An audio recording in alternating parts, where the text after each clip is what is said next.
It's Friday on Your View. Welcome to the show. I am Murayo Afolabi Brown. As always, I have the ladies with me. Hello, Mariam Lange. How are you? Fine, thank you. What a peaceful Lagos morning. Oh, it was really peaceful coming to work. Yes, there's hardly any vehicle on the road. Everybody's probably their house waiting. Yes. I got my books. So I ordered this 50 books for only 10,000 naira. Are you serious? How is that possible? So there's this organization. I don't want to do advert for them, but there's this organization that they help get books to people at a very affordable price, and you're able to get 50 books for 10,000, 100 books for 20,000. Really? They get the books from abroad, and it's like a way for the organization to make sure that people get books, really good quality books.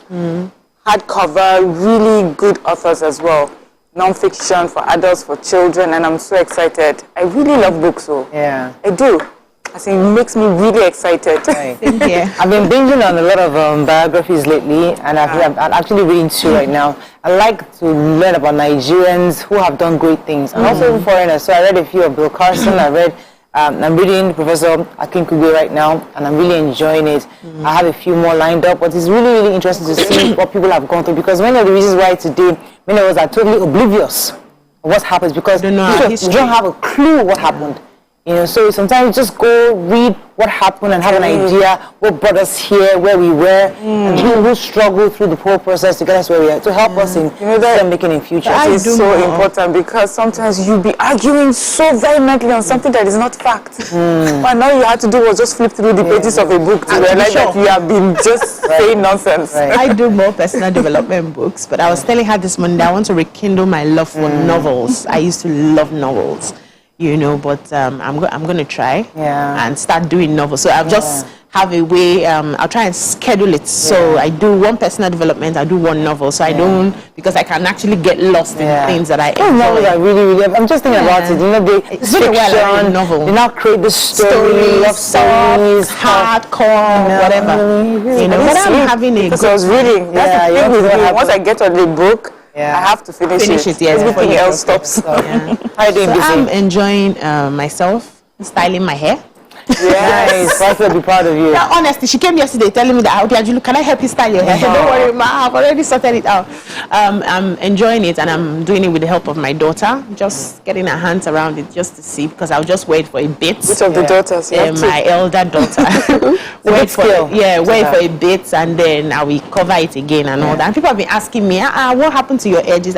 Now, so God creates me. I actually have a long forehead, so it seems like my hair goes to the back.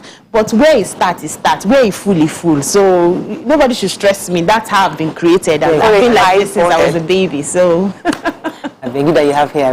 Exactly. I'm worrying about my edges. It's looking like your edges are falling. My edges are not falling. Now so the hair comes. I know my beautiful hair. I don't have edges. Forget it. Even talk about hair, I don't even join the conversation, because I'm not even, when God was sharing hair, I don't know where I went. So I was not around at all. So I don't even discuss hair. But yeah, I'm pretty excited. But tomorrow, I'm happy that everything is really calm. I'm happy that, you know, we went food shopping yesterday. Again, I did shopping on Saturday. Okay. I spent a lot of money. Now, that's a feedback within 5 days. They told me that's finished. Yeah. Pepper has finished. Normal. And I went to market again. I'm like, we can't keep doing this now. I mean, we can't. I mean, it's just the disadvantage of bulk purchase, right? Because it's there. They're so making fish sauce. They're making chicken sauce. At the same time. Sardine sauce. I haven't eaten it. Okay. I haven't eaten it. I come in right when the baby are eating it. They're having a great time. Now the kids are on holiday, but they're eating. I'm saying, they just. I'm like, come on, man, you can't keep doing this. My husband just sent me a message this morning that I've gone to look for Gary and Jig for you people. My house, I've been using him now. They sent me because he helped us get bread yesterday when he was coming back. So they have given him a list. I'm looking for Gary and Jig. Oh my Lord. My brother sent me a shopping list. Yeah. Give me noodles, sausages, bacon. I'm like, are you okay? Mushrooms. Mushrooms. Like, are you okay? You not call me this morning. How far with my list? Let's go on a break. When we come back, we'll go through the front pages of the papers. Stay with us. We'll be right back.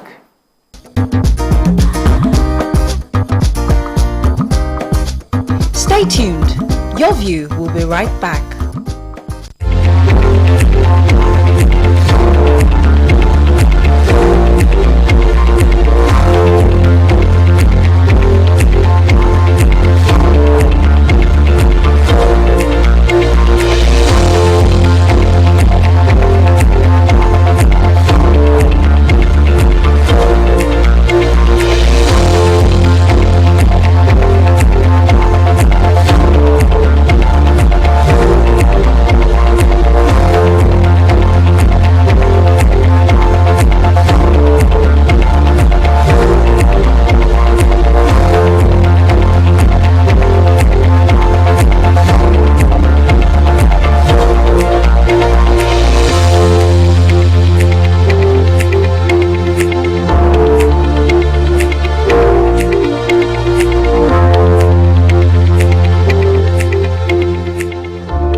Thanks for staying with us. So in Paper Review today, we're bound by law not to discuss political conversations at least 24 hours to the polls. So we'll be discussing non-political political stories on the papers today. So we're going to start with The Nation. And a few stories there.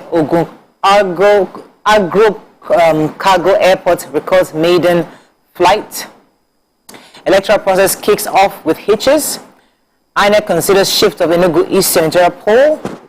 I think that's all the stories we can take. Who has, I had the, which one? Yeah, I have electoral process kicks off with hitches. So it says, after going through the rigor of online registration for accreditation of reporters for the coverage of the 2023 general elections, media houses in Lagos closed last night without getting accreditation cards for their workers.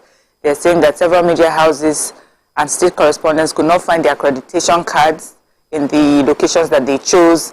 And this, in spite of all the assurances that INEC had given them that this exercise will be smooth.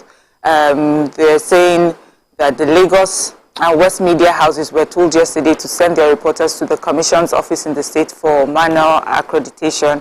And INEC is saying that they would, they are aware of the complaints and they would do everything. They promised to look into the situation and it would be sorted. So these accreditation cards, this is what would allow them to go to all the different places to be able to report. And if you don't have those cards, they can't do that. They need that. All right, so the Gateway Agro Cargo Airport, that's along the Ikperu-Ileshan Road in Ikenne, recorded its very first successful maiden commercial flight. Takwabiana, the governor of the state, was saying yesterday that it marked the actualization of the dream by former Governor Gbenga Daniel, adding that these developments align with his administration's plan to make their conducive atmosphere for industries to birth, not to only birth in Apapa, but to also use their own ports. So they're also going to be having dry ports. There's one, there's a Kajala in Ogun Central, and there's going to be, and there's another one, Olokola Port, which is also being worked on. And these are all births, ideas birthed by the former governor, Gbenga Daniel, which he is now bringing to bear. So it's a congratulations to the state of Ogun. I'm happy that hopefully now, according to them, once this goes off, it will decongest the Apapa Port and help to also ease business between the eastern region and the northern regions towards the southwest, which is a good thing. I think it's a good thing. Less cars, less of those containers on the road. And I have two short stories in The Nation. I took my stories from inside.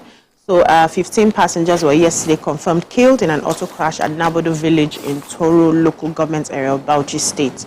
The chairman or the sector commander of the FRSC confirmed the accident, and it says that it involved one articulated vehicle and a Toyota Hiace bus.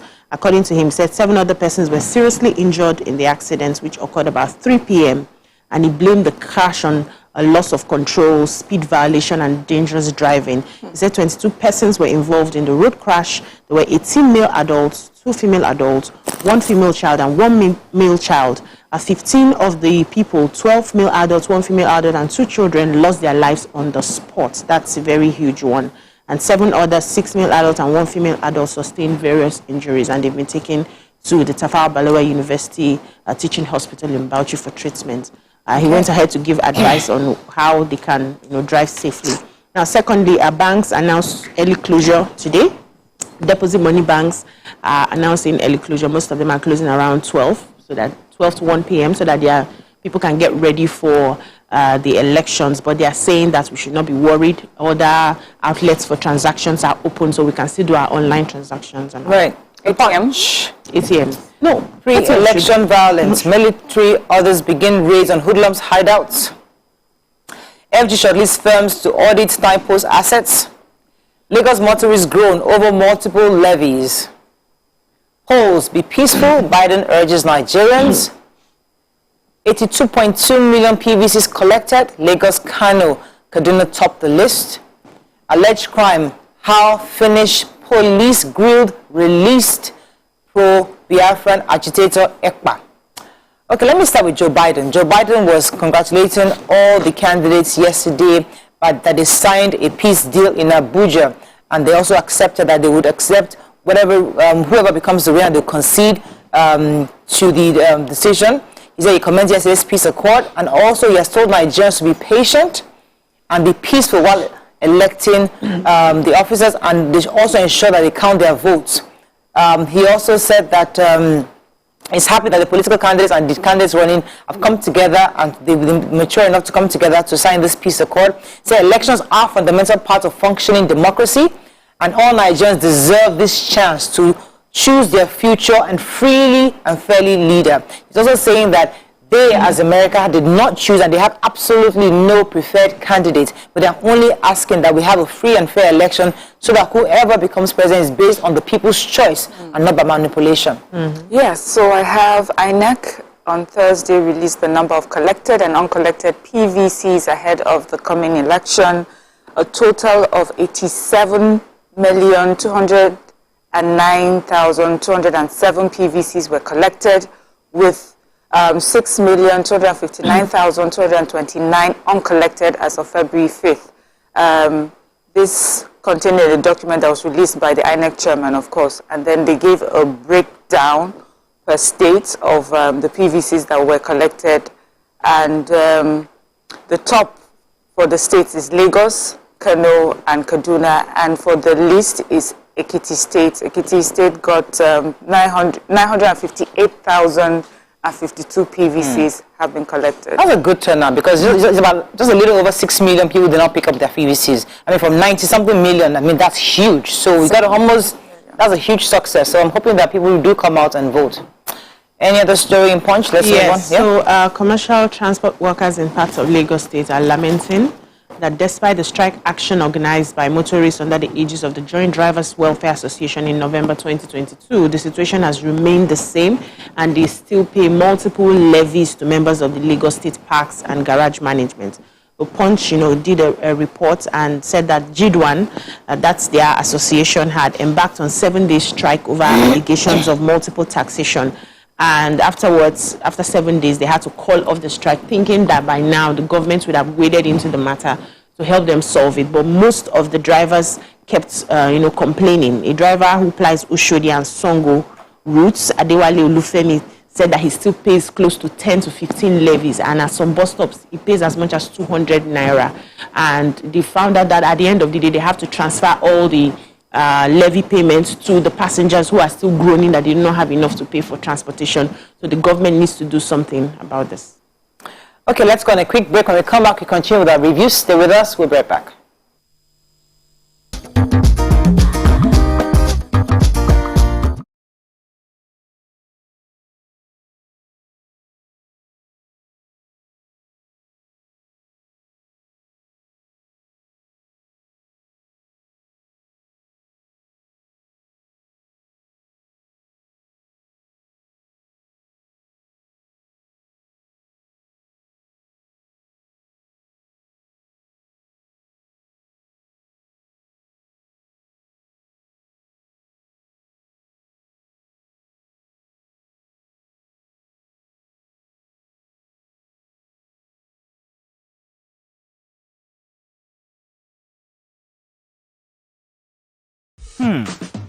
So, have you ever wondered what happens behind the curtains of a man's mind?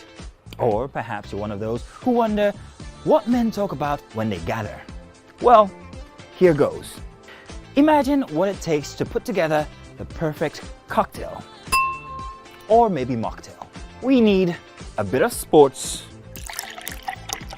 a sprinkling of current affairs, some very deep topical issues, and last but not the least, a healthy dose of grumbling of those we love to hate. And yes, you guessed it, women.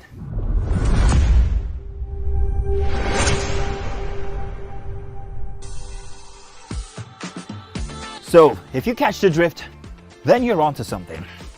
We will provide you with the right insights into most of your curiosities, right here within this beautiful cocktail we call the Black Table.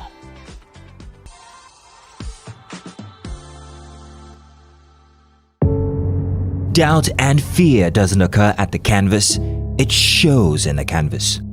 It shows the conation of raw earthen material slabbed, stroked and molded at a pace provided by the doubt and fear.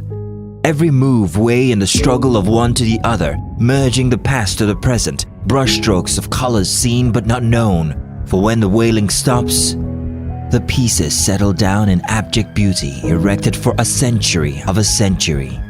Speaking, advocating, protesting as the arts are meant to be.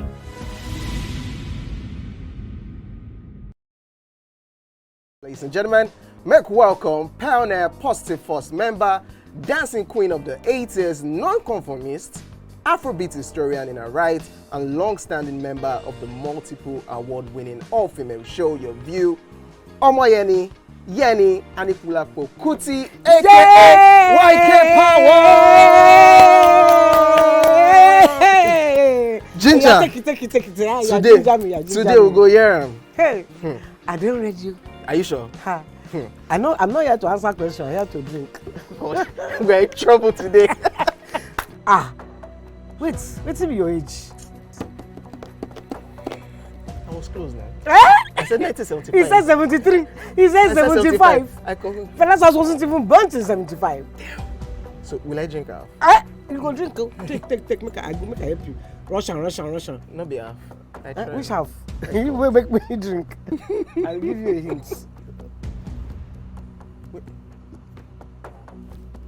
Lights in no.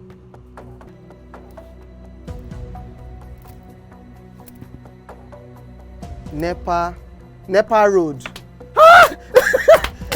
Nepa Road in Abel-Kuta. First of all, my brain cannot memorize everything. A big black bug. A big black dog. Bug. A big black bug. Oh, sorry. A big. It don't start. Ọmọ ọmọ fẹlá ọmọ Anikulapo Kuti. Wọ́n rò pé kí ni kékeré yìí. It's by Audison. It's not by Audison.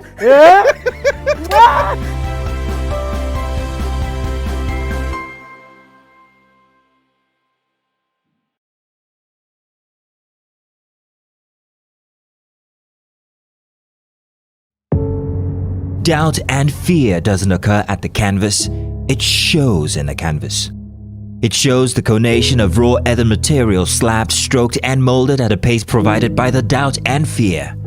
Every move way in the struggle of one to the other, merging the past to the present, brushstrokes of colors seen but not known. For when the wailing stops, the pieces settle down in abject beauty erected for a century of a century. Speaking, advocating, protesting as the arts are meant to be.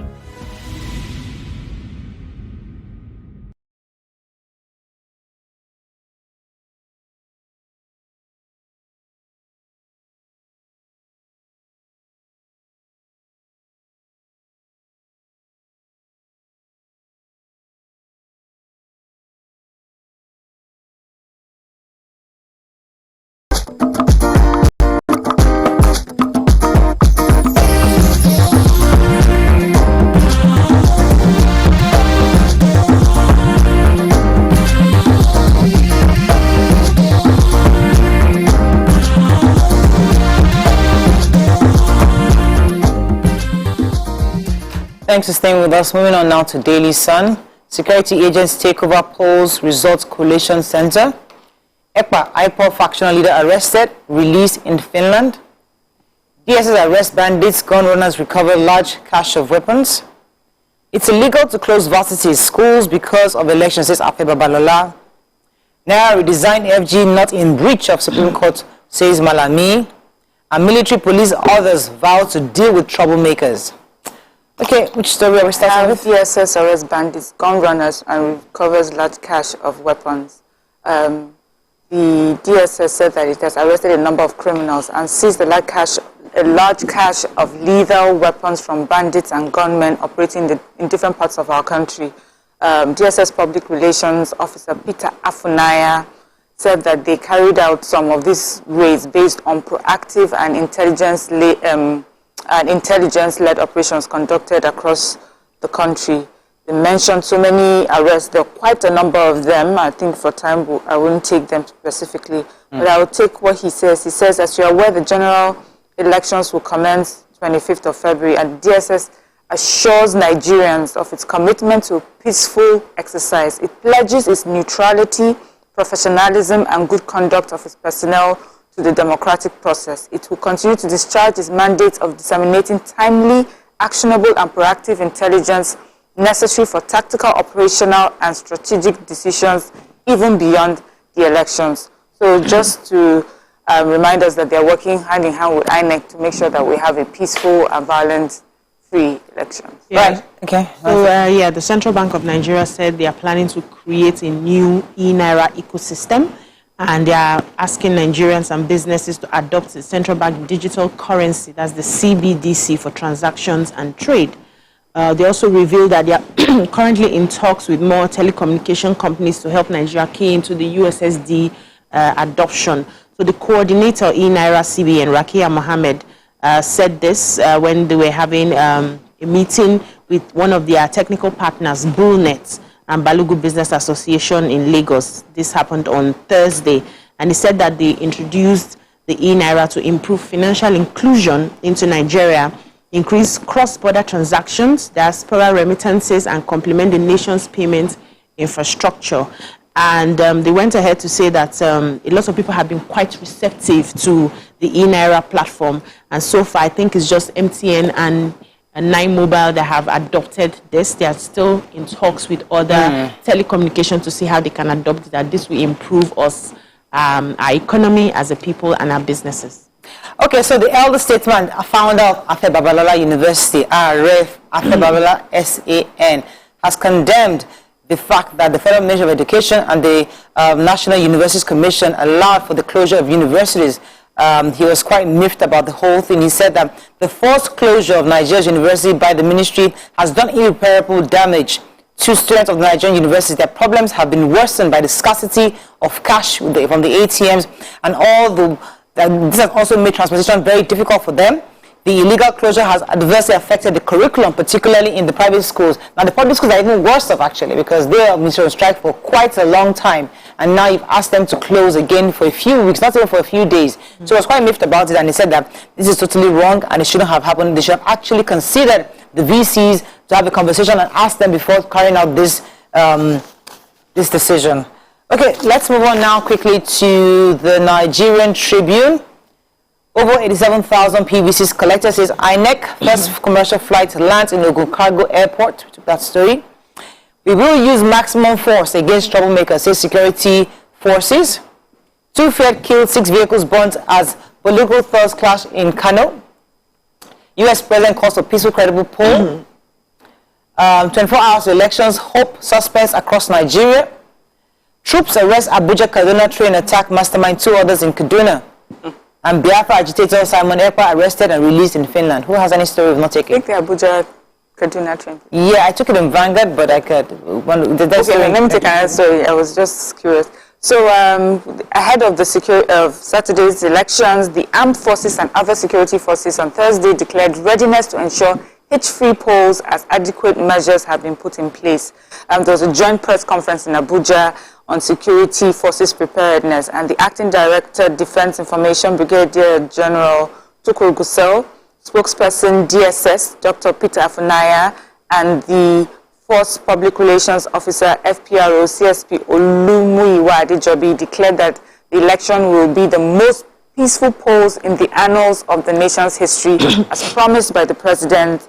They urge Nigerians of voting age to troop out in large numbers to cast their ballots without any fear of intimidation, with a promise to deploy maximum force against troublemakers in any part of the country. They also reassured the public of military support to police during this election. Anyway, they're just saying, we are waiting for you, guns blazing, don't misbehave. Try yourself. And for the regular, normal Nigerians that are coming out to vote, we got your back. We got you. We like that. That's street language. Thank you. So, Miners Association set to establish solid mineral plants in 6 geopolitical zones. So, the Miners Association on Thursday said it will establish these solid mineral plants in the 6 geopolitical zones in the country.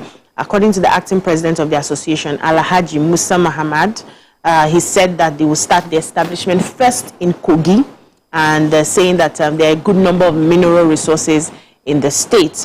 They are going to be showing a lot of good examples of leadership with this, as well as support the government to promote the development of the country. So he said the establishment of the plant will also bring investors into the state and create job opportunities for the youth. They will still move this to other states that have mineral resources, but for now they are starting with Kogi. I think it's a good one. Wait, I have this story. I think it's interesting because it's the police warning politicians against misuse of social media, and I don't think we've heard enough of that. And this is the Nigerian police force in Sokoto State warning politicians to warn their members, and just saying that we must be mindful of how we use social media during this election.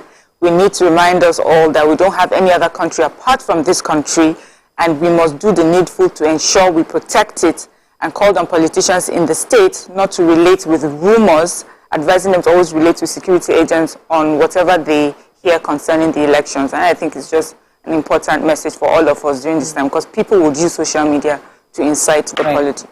Vanguard, let's find a story of not taking troops. Arrest mastermind of the Abuja-Kaduna train attack. Sit at home, Simon Ekpa arrested and released by Finnish police. Elections, we are ready to defend democracy at all costs, says CDS Irabo. And Ogun Cargo Airport records maiden flight. So the defense headquarters yesterday said that the troops of the Operation World Punch have arrested 3 terrorists at the Damba Community Chikun local government of Kaduna State. According to the military, these terrorists were the masterminds of the March 28, 2022 Abuja-Kaduna train attack that left 9 passengers dead.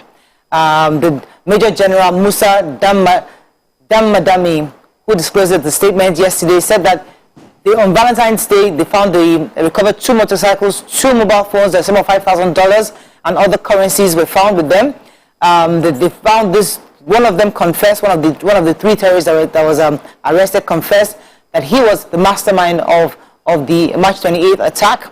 And he also said that the February 16th, troops on fighting patrol made contact with terrorists at the Benin Kajuru local government, and 7 terrorists also fled. So, I mean, we're happy that the military are also closing in on many of these terrorists, and some of them are being those, especially those that have done some heinous crimes, like 9 who died in the train attack, have been arrested. That's good news for the Nigerian military, and we're grateful for that. There's a human interest story here. 43-year-old woman identified as Mrs. Akumere Aregbari reportedly died after she was punched by a 38-year-old woman identified as Enekedo Atabala during an argument over the delayed payment of 350 naira debts owed to her. So according to the story, this woman went to collect her debts from this elderly woman, and then she said she didn't have, and they started exchanging words. But then the woman who was owing went into the room, brought her the 350 naira to give to her, but the other one was very upset and was still insulting her when she landed a punch on the woman who came to collect her gbese, and then she slumped and died. She was taken to the hospital. No, first of all, she slumped and she was taken to the church. So she got there, they were trying to stop the bleeding, it didn't work. They finally took her to the hospital, but it was too late, and then she died. So youths were really upset. They raised down the building of the woman who punched her. The police has picked them up, arrested them, investigations are still ongoing. So when things happen like this, the first point of call is the hospital and not the church. Prayer cannot stop bleeding when we already have things that God has given us as doctors to help stop all these things. Why taking her to the church instead of going straight to the hospital? Her life may have been saved. Okay, that's all we can take on Front Page Review. Forgot that today was my brother's birthday. Oh, Happy birthday. Happy God bless you. Okay, let's go on a break now. We'll come back. We'll start with our hot topic of the day, which is INEC. Stay with us. We'll be right back.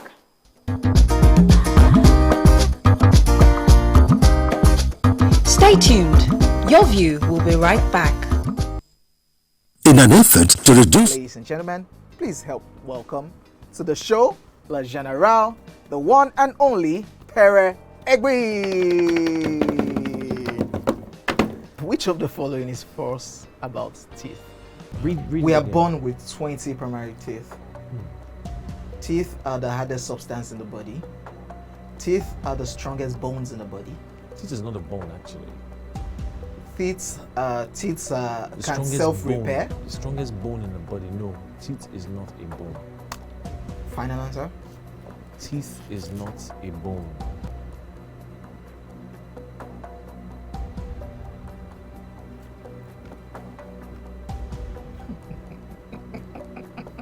You know what came to my head now?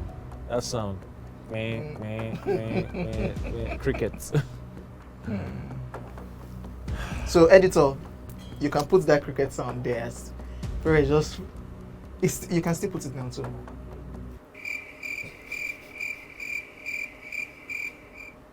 When was the first Gulda ultimate search?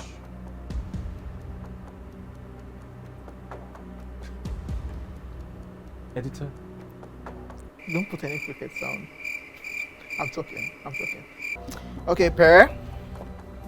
How many times has Ghana qualified for the World Cup? 5 times. Hey, you can't do that now. That's what it is. Wait. Calm down. Why are you like this? This is your team. Small play now. They will not Somebody cannot play with you again. They will not be impressed though. The team that you're supporting. And Ghana will be alright. Yeah, that's last. Charlie? Cheers, Charlie.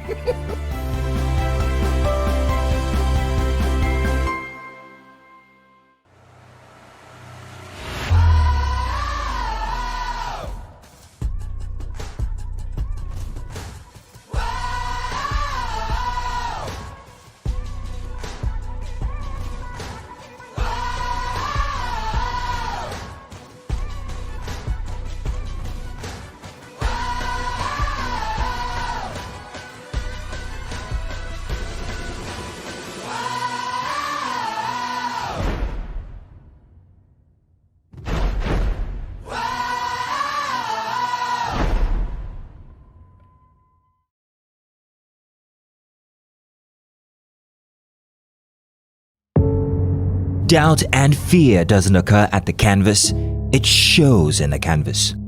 It shows the conation of raw earthen material slabbed, stroked and molded at a pace provided by the doubt and fear. Every move way in the struggle of one to the other, merging the past to the present, brushstrokes of colors seen but not known. For when the wailing stops, the pieces settle down in abject beauty erected for a century of a century. Speaking, advocating, protesting as the arts are meant to be. So, have you ever wondered what happens behind the curtains of a man's mind? Or perhaps you're one of those who wonder what men talk about when they gather. Well, here goes. Imagine what it takes to put together the perfect cocktail. Or maybe mocktail. We need a bit of sports, a sprinkling of current affairs,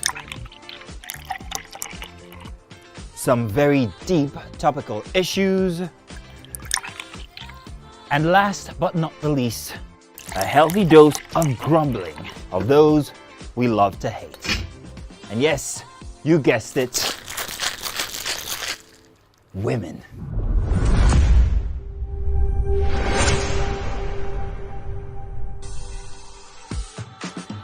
So, if you catch the drift, then you're onto something.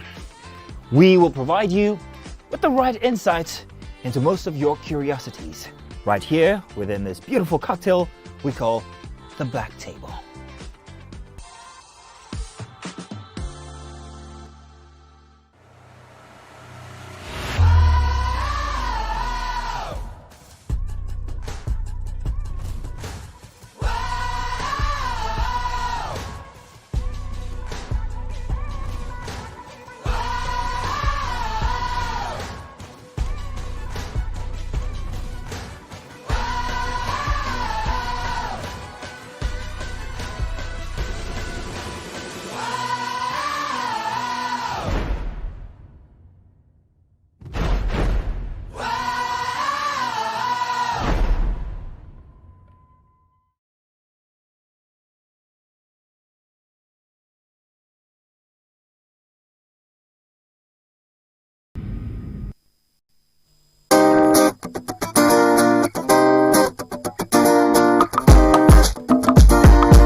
Thanks for staying with us. So today we're supposed to actually have a discussion in preparedness for tomorrow's election. So we had lined up guests from INEC and EFCC and everybody, just to be sure that everything is going on well. But unfortunately, many of them are very tied up right now because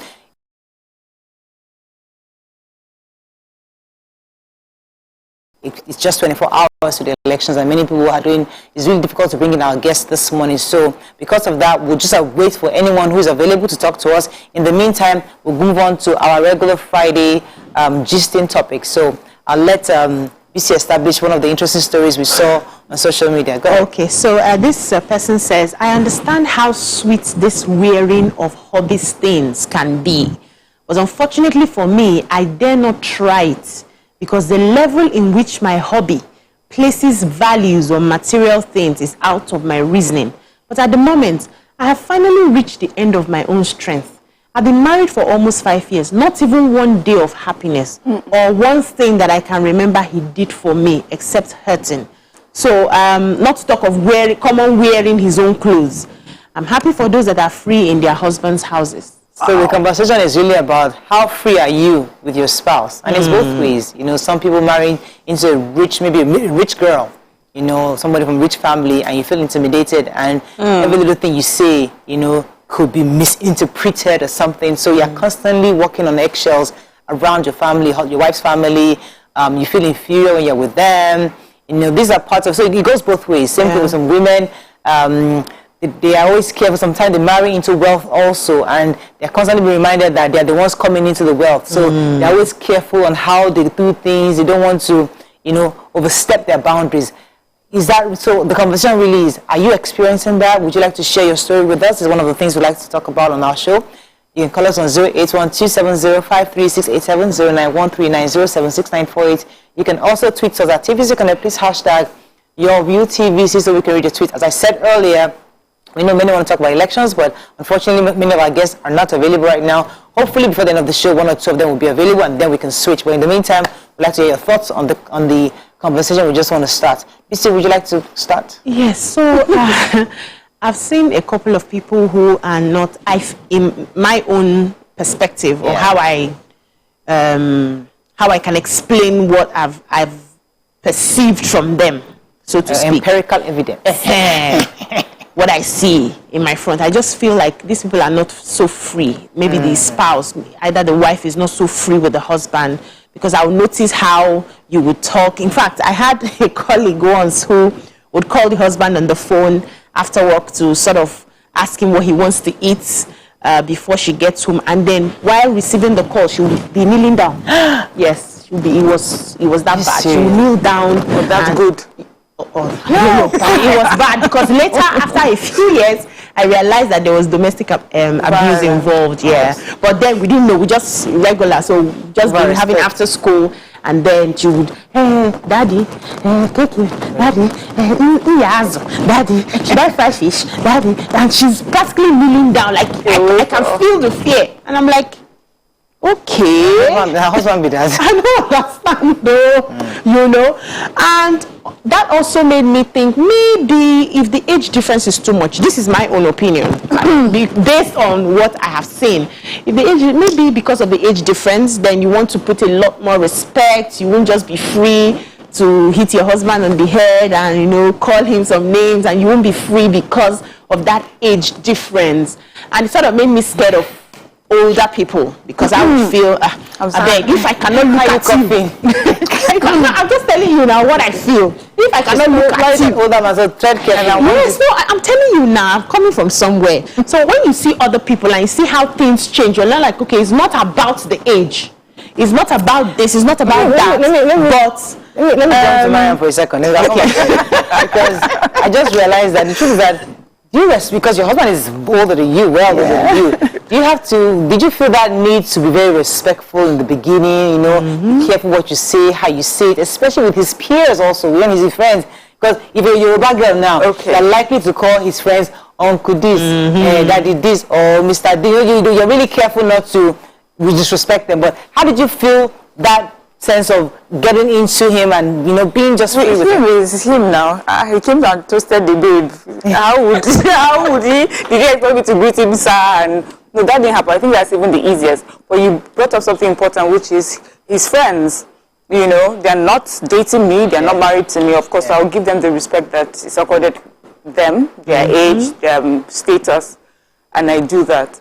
But I remember one time in the beginning when I would want to call someone maybe Mr. or Uncle, he'd be like, no, it's not your uncle. Please don't call him Mr. that, So that was sorted. I think my husband is a bad example for this sort of conversation because we are very... Let me put it this way. So when I dated before my husband, the kind of people I dated were, if they were young, but they were quite mature for their age. Okay. My husband was the opposite, which is he's older, but it's quite youthful and quite playful. Yes. So I feel that I've always sort of, even if there's different age, it was still the same sort of thing where I'm looking for someone who does not take themselves too seriously. Right. And my husband is that way. So it's not about age really, but it's about how you carry yourself and what you perceive to be the way that you should relate with your spouse. Because I have seen people who are even younger, much younger, who still relate to each other that way. I've seen men who are young men and they demand, the ego is... So much respect. I'm like, what's happening here? The ego is like this. I am, and they did not have it. I mean, I'm talking about people that you would know before they got married, who seem easygoing, and then the moment they get married, they're like, but I am the man of the house, but I am the husband in this house, and you're like, what is happening here? How did you get to this point? And if you look at it, usually it's maybe what they saw growing up, that okay, maybe from their own families, their own parents, that's how they related. The man is supposed to be the beginning and the end of any conversation that happens in this house or any decision that is taken in this house. And so it's somehow forced. But also I feel that in marriages like that, there's no friendship. Because how do you insist on being so egotistic in a loving relationship, let's come back to this lady here, because what she was saying is the fact that she's unable to be free enough to wear her husband's boxers or clothes. You know how you can just take your husband's shirt and just put it on? That, first of all, he's so consumed with fashion, obviously. The man is very, very consumed with things, my things. So that could suggest high-end marrying somebody who is possible or somebody who just likes fashion. Yeah. Like it may still not be Mariah. Some people are quite difficult to deal with. Yeah, it has nothing to do with, they may even come from the poorest of homes, but because of their inclination to material things, this is mine, don't talk. So yesterday, for instance, we're going for tennis. I and my husband, we play twice a week, and I'd run out of my tennis skirt. So I just looked and picked his own shorts, and I'm like, brother, can I wear your shirt?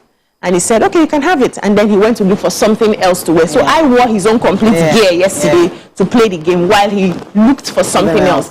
This woman is saying it's not possible. It cannot happen. So it could also be that this person just feels, you're a woman, I'm a man. My things should be sacred. No, but like my kids wear my husband's outfits. Like he tells me he doesn't have anything in that house. He's the one renting the house. My son will just go into the wardrobe and he's the same size with his dad. So he wears that shirt. He will pick boxers. I'm always fighting. I can't differentiate whose boxers is this anymore, in the house because of how free he is. But some other guys will look at him and say, what is wrong with you? Your things should be sacred. Your wife should be able to keep your things sacred and just separate yourself. You're the man. They should respect. But he feels this is me bonding on different levels with my family members, that particular story, going back to that particular story, for me there are two parts. The first part came across as funny to me until I read the second part, which is this is someone that is hurt and she says this person hasn't treated her well in the 5 years. But if we were to look at just the first part, I would have said, there are different kinds of people. I don't know if it's called it difficult people, but there are just different kinds of people. There are different kinds of, things that works for them. like me, I've heard my friend talk about sharing toothbrush with her husband. I'm like, no, never. Exactly, or sharing boxers. I'm like, But I understand to wear a shirt. The other shirt, the shirt I wore on Wednesday was my husband's shirt. I looked at him, I was like, looks better on you. I said, I know, I told you. So there are some things that will be normal for me, but there are some, I won't go as far as other things. And there's another one I feel is important, and this is because I heard it a lot growing up in my own house, which is my mom would say to me, don't wear your parents' stuff. There should be respect. So for me, I understood that. But I have children that will wear my slippers because I have a son that believes that he wears the same shoe size as before I do. But it's something I keep. I make it a serious issue in my house. You don't wear your parents, you must show that respect. My husband will say to me that when his father was alive, he had a special chair, a special dish, a special cup, and nobody dared to sit on that seat. But he's so disrespected in his own home. People sit anywhere on any chair. They don't realize that when he enters, that someone should get up for him and sit on a particular chair. So we don't have that. But I think different levels. So in this case, it's quite playful. But in her own case, it seems like a serious problem. Go back to what she was saying, because she was saying that happiness, not even for the first 5 years, not even one day of happiness. One thing I can remember that he did for me without hurt.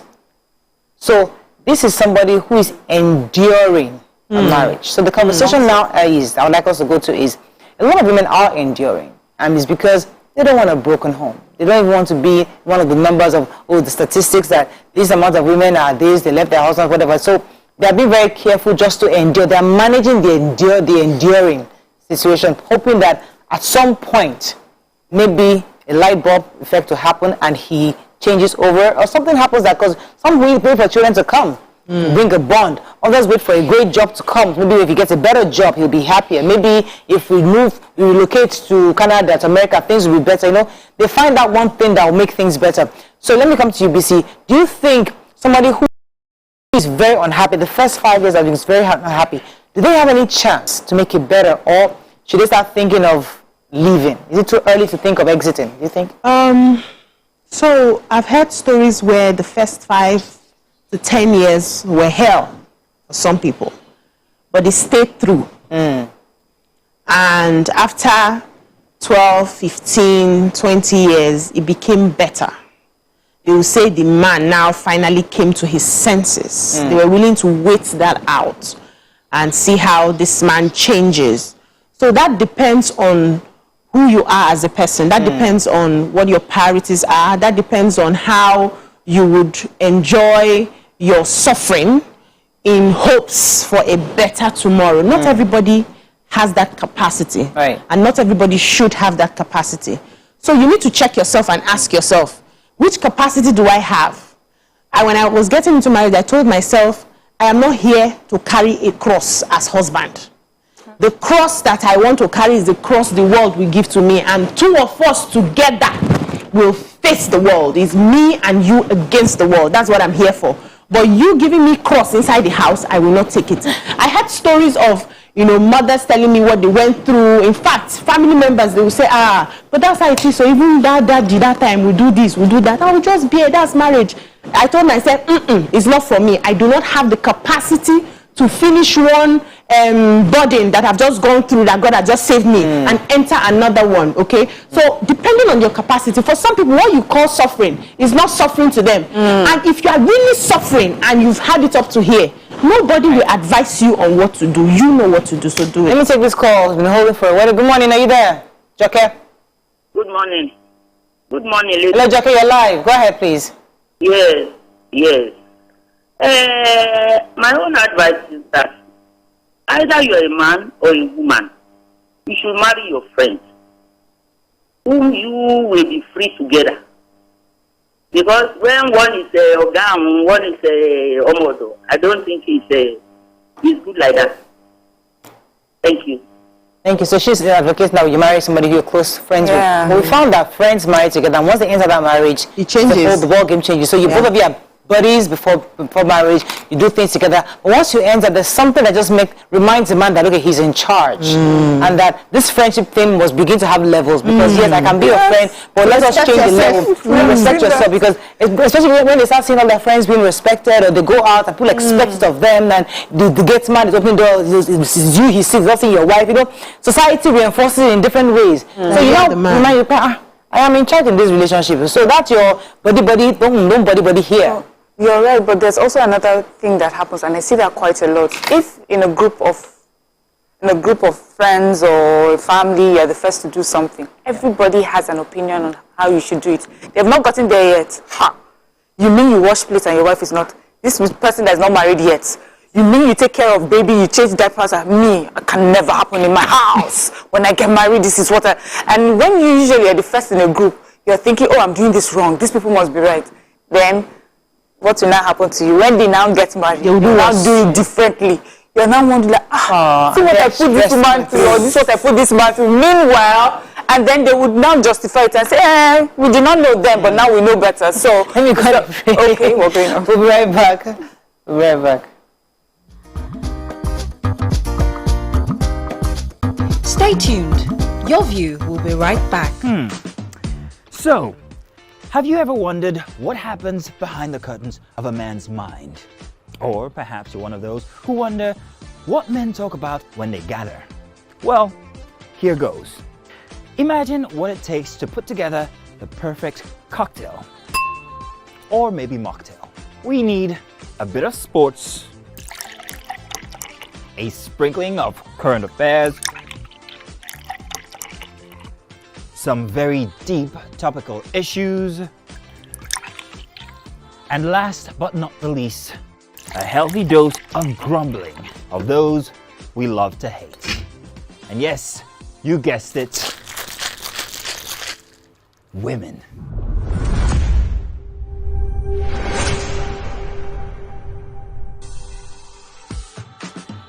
So, if you catch the drift, then you're onto something. We will provide you with the right insights into most of your curiosities, right here within this beautiful cocktail we call the Black Table.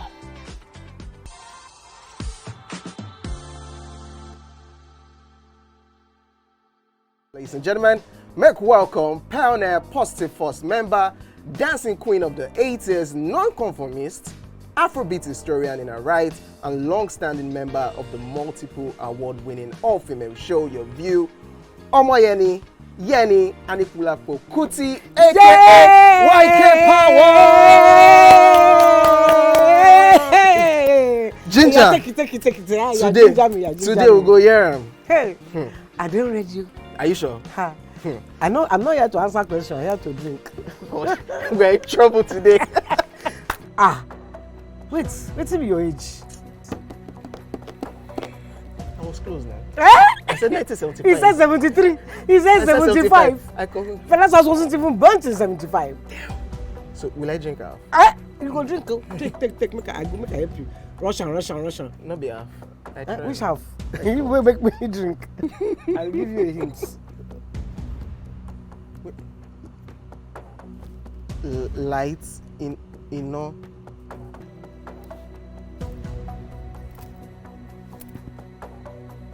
Nepa Road.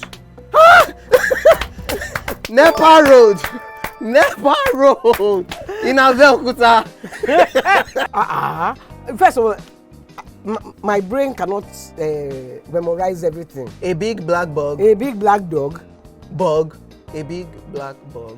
Oh, sorry. A big. He don't start. Ọmọ fella. Ọmọ Aníkúlá Pókùtì. Ó rò pé kíni kékeré yìí. It's by Audison. It's not by Audison.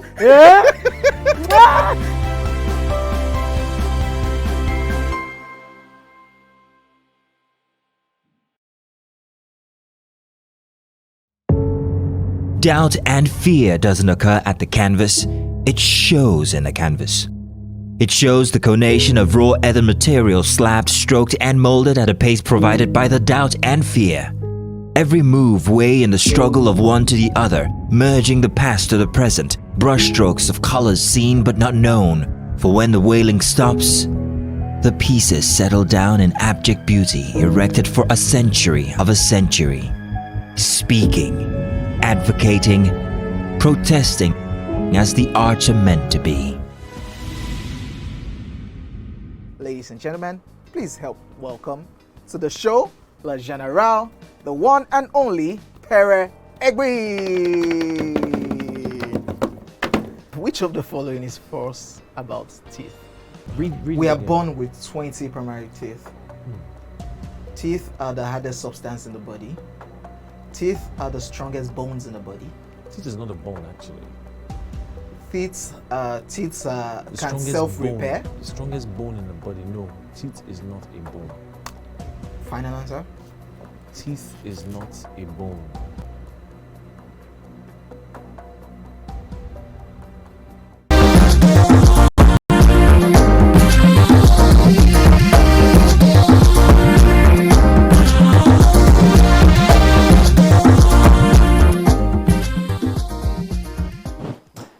Thanks for staying with us. We're still discussing our conversation concerning how comfortable are you with your spouse. As I said earlier, we're supposed to be discussing preparation towards the elections, and once our guests come in, we'll definitely switch over. We're waiting for one more guest to come in. So going back to this issue of preparedness, you were saying something before the break. Okay, now let's take the angle of the fact that what society does. So this woman right now, I want us to go back to this woman's issue. She was just complaining that I can't even wear clothes. So she's almost, I don't want to say trivializing it, but she's bringing it down to the basics. I can't even wear his clothes. And that women like that, the food you eat, the plates you use, people complain. The fact that they are nagging you in the house because they want you to, they're forcing that respect, that you must respect me. They're insisting on it. A woman like that, what do you do? How do you seek for help? Do you counseling? Or what do you do to get to the point where you are free? So yes, it was tough coming into this marriage. Maybe the circumstances where you came in was not friendly like maybe others. But now, how do you get to a point where things are softer and you can now become best friends with him? So in fairness to a lot of men, some of them do not even know what they are doing, in the sense that it was what was modeled to them, what they saw their fathers do, their grandfathers, their uncles. And so in their mind, this is how I am to be if I have to be a man and have my authority respected in the house. And so they carry on like that. You say we are usually... Let me pause you for a second. We also saw our mothers being very respectful, accepting and submissive. Yes. But we have somewhat modified it. Yes. Yeah, we still submit, but we are also finding our confidence. Yes. So let me tell you the difference. Women, because this is biology now and hormonally, we are more prone to change than men. Men usually, you will see a man who is this way, come back in 10 years, he hasn't really changed. Even if he changes just a bit, because they are more stable in their biology than we are. Anything can change us. Our hormones can change us. Our period can change us. We are the ones that are usually running from pillar to post to seek for solutions when things happen. We are the ones that will gather in church to pray for the household. We are the ones that will go for seminars to learn how to satisfy our men. How many men do you see run like that to get those things that will change? How many men do you even see sit down and pick up a book to read? How many men have been noticing it? Most of the time is women I see that are more open to learning, and they would even tell you, the spiritual people will tell you that women are even more connected and closer when it comes to. So let me take Esther and I'll come back to you. Okay. Esther, are you there? It's been holding for a minute. Esther from Ikoyi, you're live. Yeah. Hello. You're live. Go ahead, please. I can hear you. Okay. Good morning. I want to contribute to the topic. Yes. Go ahead. Yeah, like the first caller mentioned, that women need to marry their friends. Yeah, that's okay. I agree with that. But don't forget that at times when you marry your friend, along the line, that friend will change while you're in the marriage. But I think what the women need to do is that they are the ones that need to change. They need to see how they can make that marriage to be a happy one.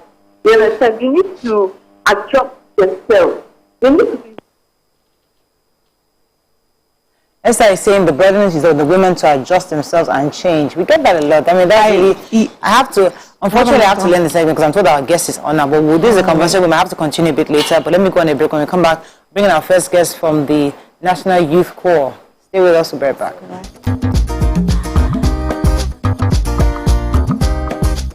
Stay tuned. Your view will be right back. It's not just where, but who wouldn't you want to work with? Yes, that's on that angle. So like, if I had a very, very interesting... You wouldn't want to work with who? There's no judgment. No, and I Oh, they'll respect, judge you I definitely, respect but we this won't judge certain you. type of people. But what I dislike so much is when they tend to come to work and then they pour all their Resentment from on whom? you. Is it me that offended you? I'm not the one. I have no business. My mom just come and work with you, pay me at the end of the month, and let me go back to my house in peace and sleep.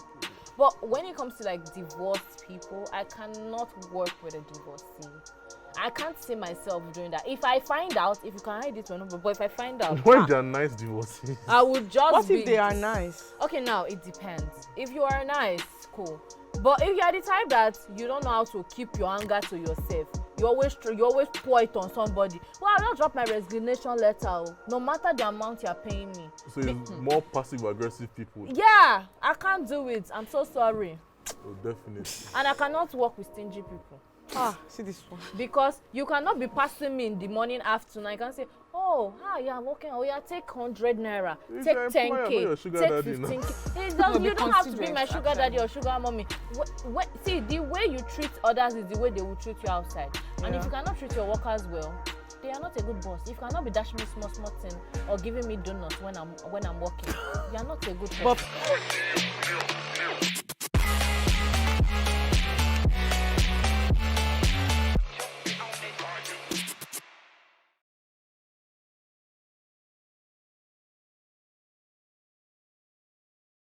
Ask questions if I want to ask questions, and if it's something that I saw coming, I may not even ask questions. I may even tell you I saw this. What if it's in person? But then would it make a difference where? So like this person might just say you people can just be on Third Mainland Bridge on a bike and the person say, babe, I cannot do it again, and you lose range. So what would change? What would change the scenario? For, like, does it matter where? Do you want to have like a fancy dinner, like the film you were meant to be like finding your or do you want to be on the street? No, carry me go fancy dinner. Or you might just una dey run for treadmill. Or you na dey jog. You tell you lose for your web. Now I don't turn attempted murder. So which would it be? Because I'm like, in person you have the closure that you want and the few injuries. Guys, that's one place. It could be inside the car. You can sit down inside the car. Why car? Why not bike? Who will be driving? Why bike? Who will be driving at this the car will point? be stationary. Pray I'm not the one driving. The car Just will be pray. stationary. Because I go master. You can't be telling me like me. I'm going to drive near water. You must consider.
So, have you ever wondered what happens behind the curtains of a man's mind?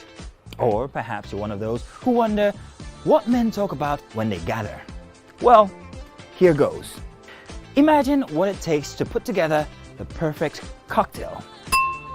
Or maybe mocktail. We need a bit of sports,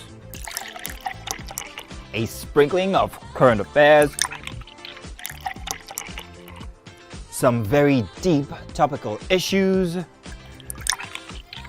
and last but not the least, a healthy dose of grumbling of those we love to hate. And yes, you guessed it, women.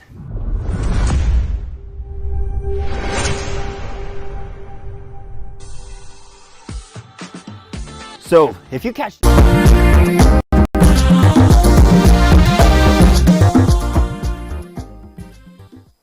Thanks for staying with us. As we said earlier, we had to discuss a few other items. So joining us on the show now is a newly appointed Director General of the National Youth Service Corps, NYSC, Brigadier General Y.D. Ahmed. He'll be speaking on Corps members on the level of preparedness for security, welfare, and training logistics for the Corps members.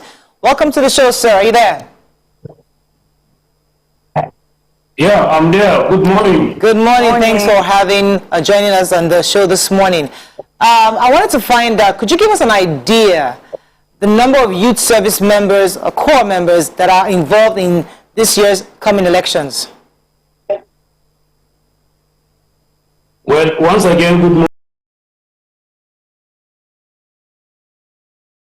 morning. Approximately, we're expecting over 200,000 youth Corps members will participate in this general election so far. Okay, so of course you understand why we're asking. We have had incidents in the past of violence and how it has affected our children who are coppers, and we're also wondering that this time the number of children, coppers that you'll be using, how safe are they, and what is the logistic plan for their movement? Well, the scheme have taken every step to ensure that the security of these Corps members are guaranteed. One, you remember when I took over on the 30th of January, I made frantic effort to meet some of the security agencies and INEC as well. I have met, for example, with the Inspector General of Police, the Civil Defense Commander General. I've also met with the Director General of the DSS. We all discuss on the issue of the security of these Corps members participating as ad hoc staff for this general election. And our discussion was very fruitful, and they assured me all steps have been put across to ensure that these Corps members are safe. So the issue of logistics, again, I was with Efccchairman. We also discussed on the issue of the security of these Corps members, the logistics particularly as well, we discussed. He assured me everything being in place, and these Corps members will be taken from their places of residence to the the rack, where they will be taken to their place of duty, and they will be brought back safely as they were taken to such places of their duty. So I think the security and the logistics arrangement for the Corps members on this ad hoc duty is good to go. We're good to go, I think. There's no much problem. Okay, sir. Let me ask you, are these Corps members insured in any way in case of any eventuality? Do they have insurance? Yeah, of course. Unlike what we had in the past. Let me tell you that I'm privileged to be around in the National Youth Service Corps as the military assistant to the then Director General. In the MOU in 2011, we don't have something like insurance at that time, but this time around the Corps members are fully assured, and we don't have problem with that one. All right, so let's give us an idea so that parents are comfortable. The kind of training the corps members have undergone on beavers. How prepared are they? Are they very familiar with the machine? And I said logistics of getting there. Remember, right? We're also cash strapped right now. So how is that being handled? And do they have enough money to get to the locations on time? Because we're really worried about them getting there on time.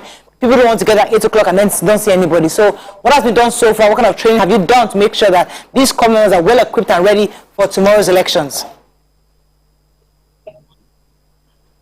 Well, the training of the corps members participating in this exercise is the responsibility of the INEC, and INEC have trained them.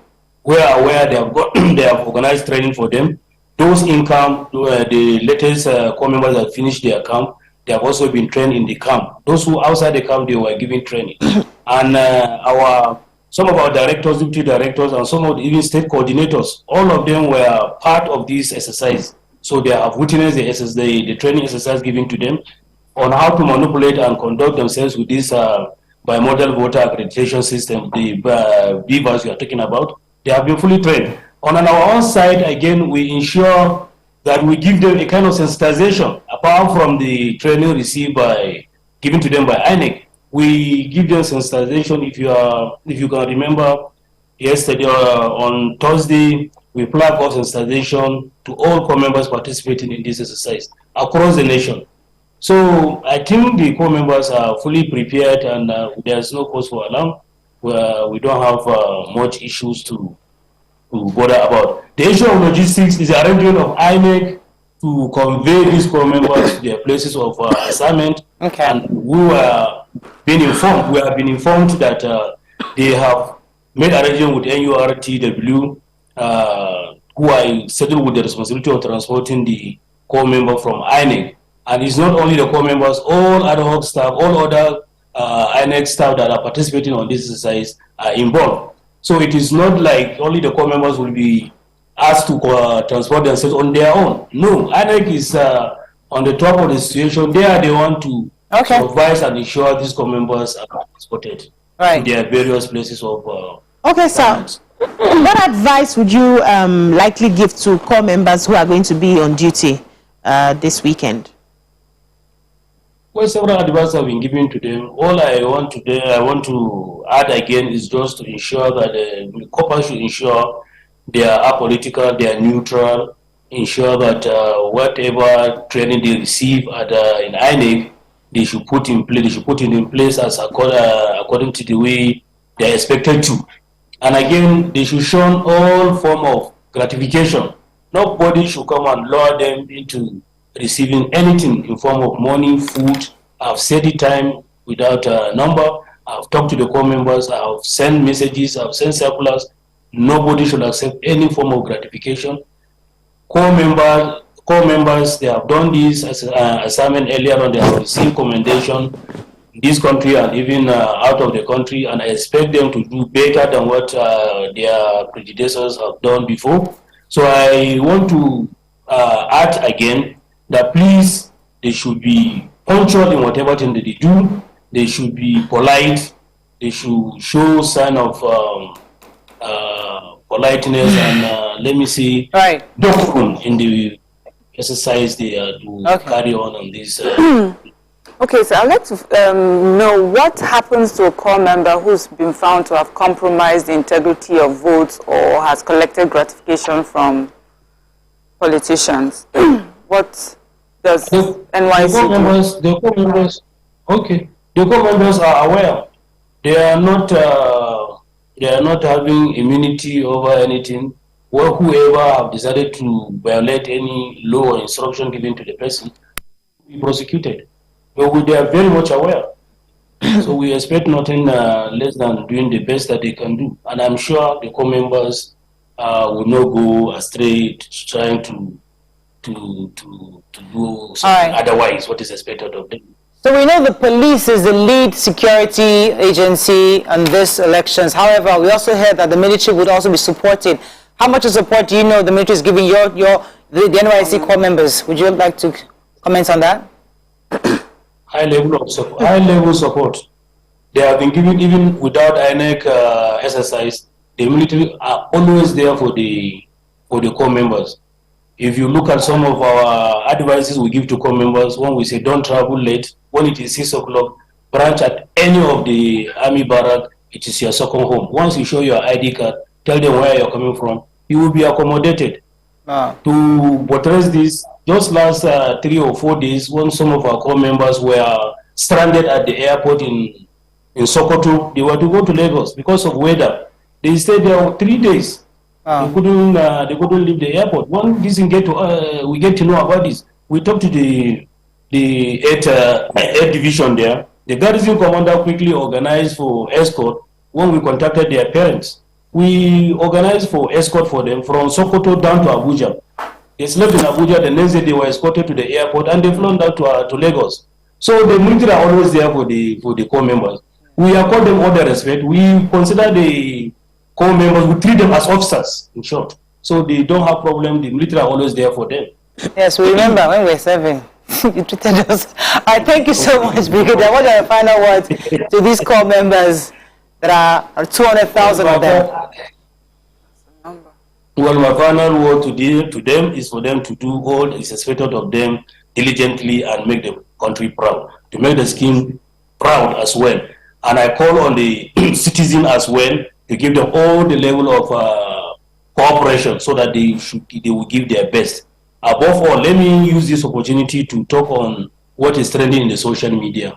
I saw it that the scheme, National Youth Service Corps, are removing core members or stopping core members from going to INEC duties in Imo State. That is not correct.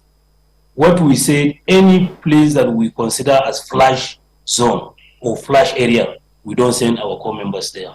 And Imo State is not an exception. We are not stopping them from going to such areas, but because we are convinced those areas are flash areas. In the first place, we don't even send core members to serve in such local government. We have about 7 or 6 local governments in Imo State. We don't send our core members there. So we are not stopping them for INEC duties. Even to serve, we don't send them there.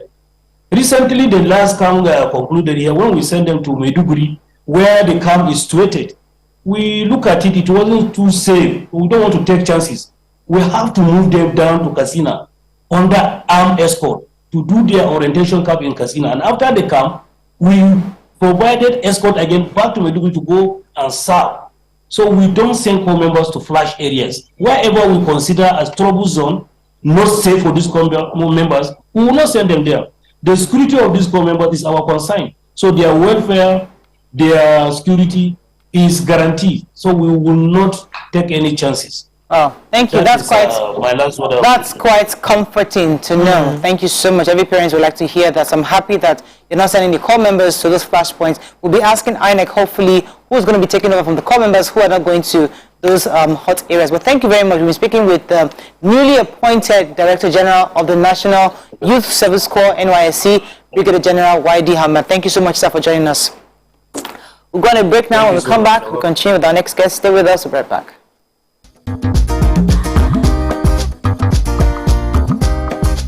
Stay tuned. Your View will be right back.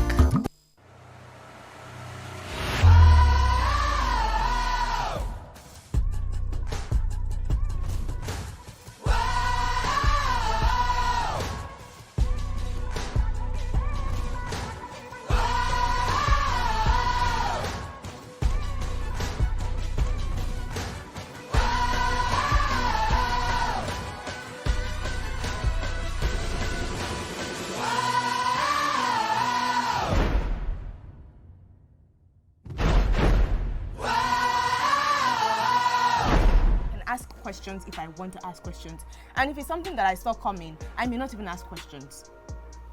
I may just I may even tell you I saw this. What if it's in person? But then would it make a difference where? So like this person might just say you people can just be on 3rd Mainland Bridge on a bike and the person say, babe, I cannot do it again, and you lose range. So what would change? What would change the scenario? Like does it matter where? Do you want to have like a fancy dinner like the film you were mentioning? No, like finding your and then, or do you want to be on the street? No, carry me go fancy dinner. Or you might just una dey run for treadmill. Or you not a job. Don't tell you lose for your web. Now I don't turn attempted murder. So which would it be? Because I'm like, in person, you have the closure that you want and the few injuries. Guys, that's one place. It could be inside the car. We can sit inside the car. Why car? Why not bike? Who will be driving? Why bike? Who will be driving at this the car will point? be stationary. Pray I'm not the one driving. The car Just will be pray. stationary. Because I go master. You can't be telling me like I'm going to drive near water. All of You must consider.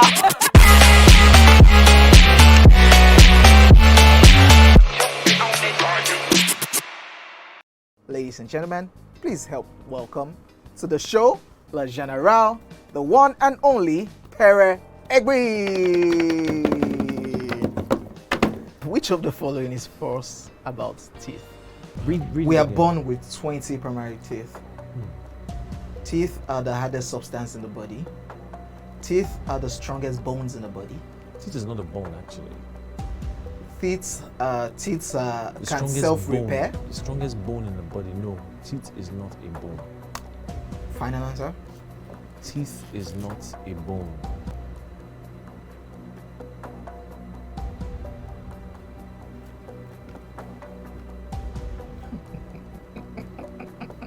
You know what came to my head now?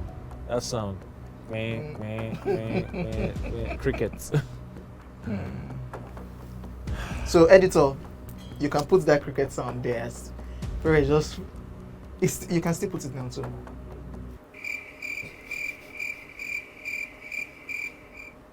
When was the first Gulda ultimate search?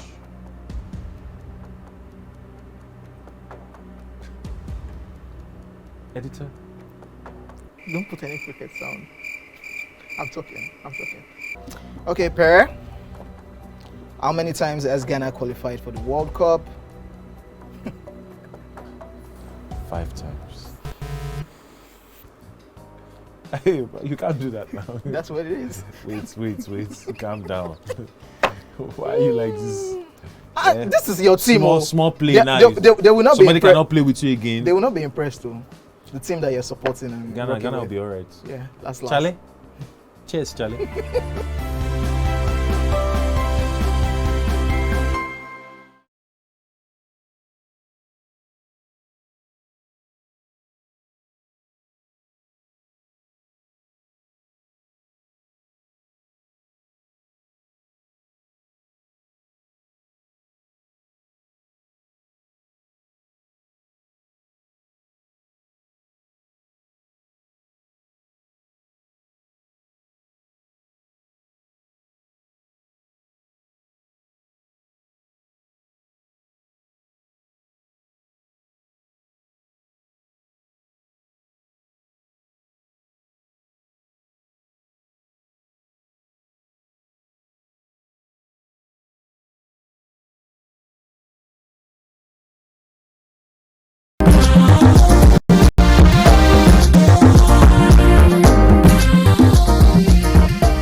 Thanks for staying with us. It's still Friday, and we know, as I said, today we're supposed to discuss more of the preparedness towards elections.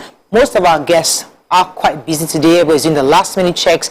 We're trying to get at least 1 or 2 more guests before the show ends. But in the meantime, while we're waiting for them, we'll continue with our conversation about this woman who's trying to help.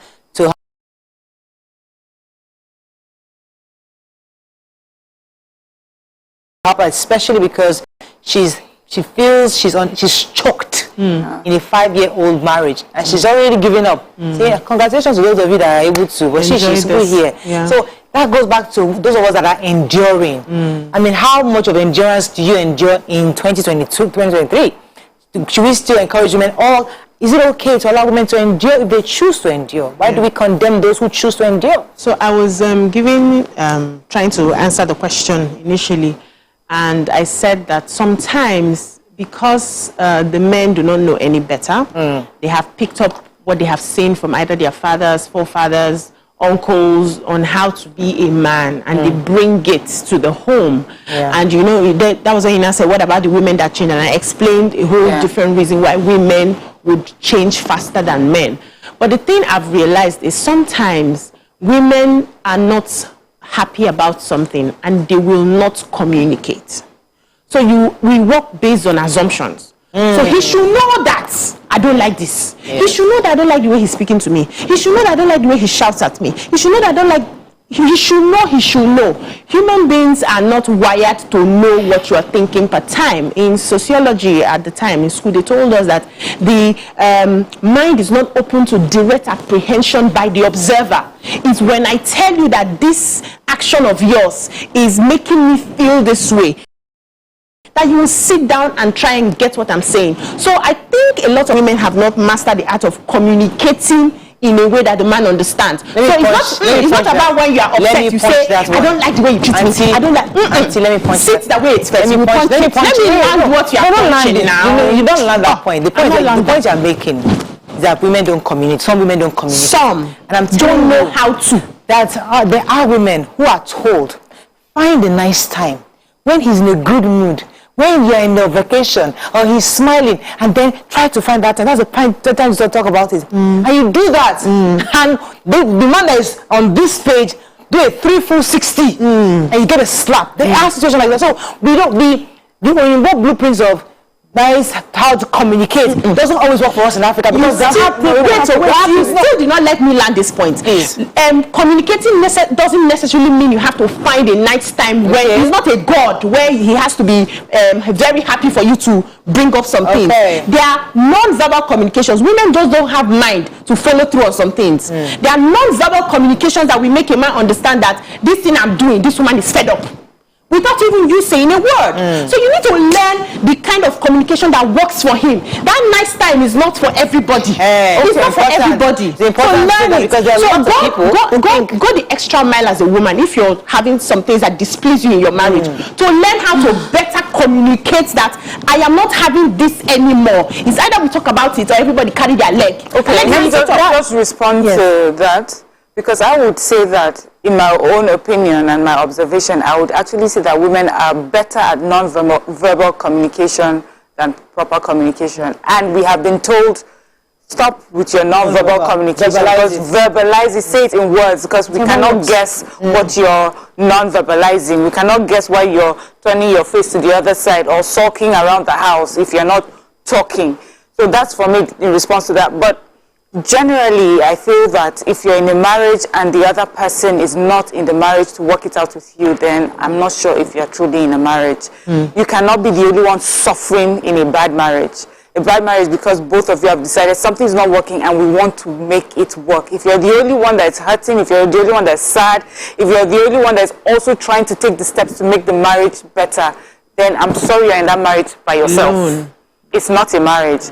So when people say, so how long should it take someone to, as long as the other person is showing the same interest and concern for this team or this unity to work, then I think you can say as long as you're both working together to make it work. But if you find that every time you bring up a topic or you try to solve something and the person pushes you aside, then I'll just have the conversation. You know what? It just seems like we're in two different worlds here. So what are we doing here? People are comfortable going through that workout for years. For them, it's more important that I stay in this union, manage this, manage that. I have the strength, I have the heart for it, because you're not just managing this person. There's family angle, there's community, there are children involved, there are extended family. So you're like, you know what, if I'm weighing the options, this my happiness is good, but I can find happiness elsewhere. Let me maintain this struggle for the sake of this thing we have built, so that the children are happy, the family is happy, you know, there is a united front. Some people have that perspective. And we also have to understand that there are different kinds of marriages. And what I mean is that spouses have different expectations of their marriages. There's some people that my husband not communicating with me or saying anything to me, where I have to worship him and provide for him, is the best kind of marriage for that person. And anything else would seem like too much. So I would not judge that person based on watching how it's playing out. But we'll say that if whatever type of marriage you find yourself in, are you happy in that marriage? So to say, and I'm saying this because, we're saying some people are doing it for how long they have to wait for their children. For some people, it may not be a problem until you have that conversation. So if you have that conversation and you're not happy, I am the sort of wife that I want to cater to my husband. I want him to, when he comes back from work, I'll do his feet, I'll lay the table for him and make sure the bed is laid. And then the husband I've married is in the kitchen struggling with me, counting how many meat is inside the pot and whatever. And you find that that person is upset and she will complain to someone and says, I don't understand, my husband is counting the number of meat we have inside the pot and trying to outdo me with the cooking. Right. And if she's not having that communication with that person and he too is not understanding her, that is where there's a problematic marriage. Right. So okay. Let me hold off on that, unfortunately, because I'm told our guest is here, so we have to hold off on this conversation. Like I said, we're going to be going in and out of it based on when we have our guest. But I'm told now we have our guest. Then we're going to quick break. When we come back, we'll take our guest.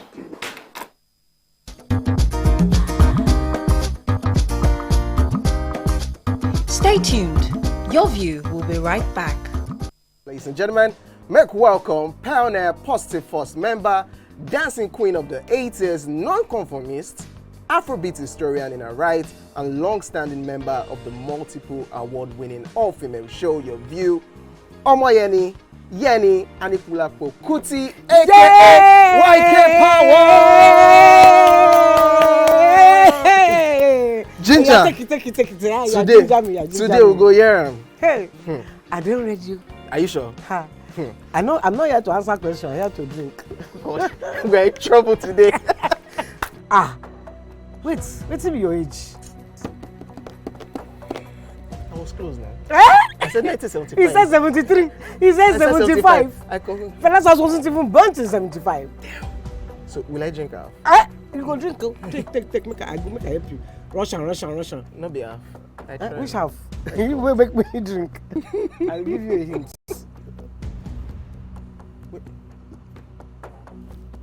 Lights in no.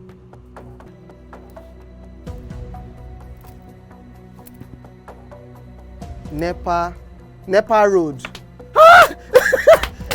Nepa Road in Abel-Kuta. First of all, my brain cannot memorize everything. A big black bug. A big black dog. Bug.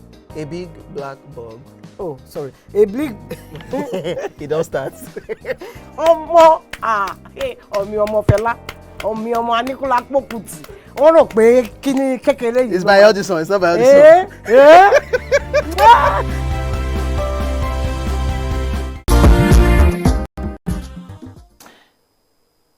Thanks for staying with us. So I told we have the executive chairman of the Economic and Financial Crime Commission, Abdul-Rasheed Bawa. He'll be speaking on one of the major issues that has marred election over time, which is vote buying. Good morning, sir. Are you there?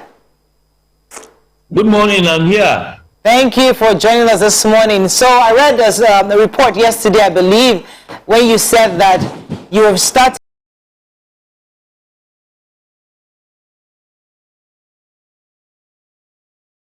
you observe some politicians, putting money aside, not money, items not in cash, but in kind to use as vote buying. Could you give us an update on that? How many politicians have you arrested so far? Well, we have not arrested anybody yet. Of course, it's not an issue. If somebody uses money to buy some of these items, of course, we are worried about the source of the funds. But available intelligence, that we have indicates that a lot of politicians, because of this issue of naira scarcity, have resulted into buying items to be distributed, fabrics and food items and other related issues that items that they can easily distribute. So we are on it. It's an ongoing thing. Intelligence is still being gathered, and Nigerians are being encouraged to provide us with intel in that regard for us to act accordingly. Right. Okay. What I thought initially was to avoid people being unduly influenced.